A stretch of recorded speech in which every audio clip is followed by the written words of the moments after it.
আসসালামু আলাইকুম ভিউয়ার্স, আশা করি সকলে ভালো আছেন। আজকে সজনের আরেকটি নতুন রেসিপি নিয়ে হাজির হলাম। সজনে আলু দিয়ে আমটক। সজনে আর আলুগুলোকে এভাবে কেটে নিয়েছি। আলুগুলোকে অবশ্যই কিউব করে কেটে নিতে হবে। বগুড়ার ছোট আলু দিয়ে রান্না করলে বেশি ভালো হয়, ওটা দিয়েই রান্না করতে হয়। কিন্তু যেহেতু এখন বগুড়ার আলু পাওয়া যাচ্ছে না, তাই নর্মাল আলুটাকে এভাবে কিউব করে কেটে নিয়েছি। আর লাগছে আমগুলোকে দেখুন এভাবে কেটে নিয়েছি। প্রথমেই দিয়ে দিচ্ছি কড়াইতে পরিমাণ মতো পানি। পানি দেওয়ার পর দিয়ে দিব পরিমাণ মতো পেঁয়াজ, দিয়ে দিব কেটে রাখা সজনেগুলোকে,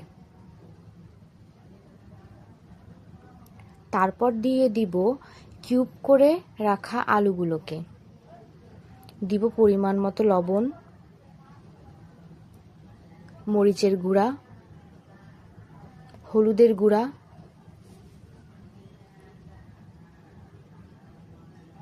দিয়ে দিব ধনিয়ার গুঁড়া,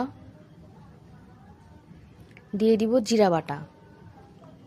সব কিছু একসাথে ভালোভাবে মিশিয়ে নিব। এটা আমাদেরকে পানি দিয়ে সিদ্ধ করে নিতে হবে, অর্থাৎ আমরা এটাকে পানি দিয়ে প্রথমে রান্না করে নিব। এই রান্নাটা এভাবেই করতে হয়। 10 মিনিটের জন্য আমরা এগুলোকে রান্না করে নিব।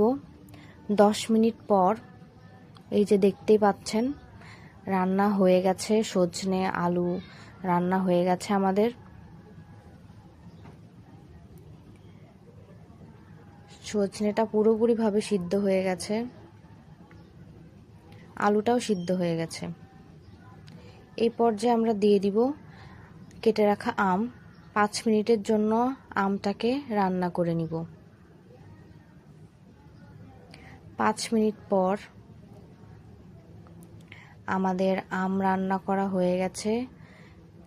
এই যে আম অনেক ভালোভাবেই সিদ্ধ হয়ে গেছে, দেখতে পাচ্ছেন আপনারা। তারপর আমরা এটাকে নামিয়ে নিব। এখনও আমাদের রান্না হয়নি, রান্না এখনও বাকি আছে, অর্ধেকটা হয়েছে। তারপরে দিয়ে দিব কড়াইতে পরিমাণ মতো তেল, শুকনা মরিচ আর দিব রসুন। তারপর দিয়ে দিব পেঁয়াজ। ভালো মতো নেড়ে চেড়ে নিব। ব্রাউন কালার আসা পর্যন্ত ভালো মতো ভেজে নিব। ব্রাউন কালার হয়ে গেছে।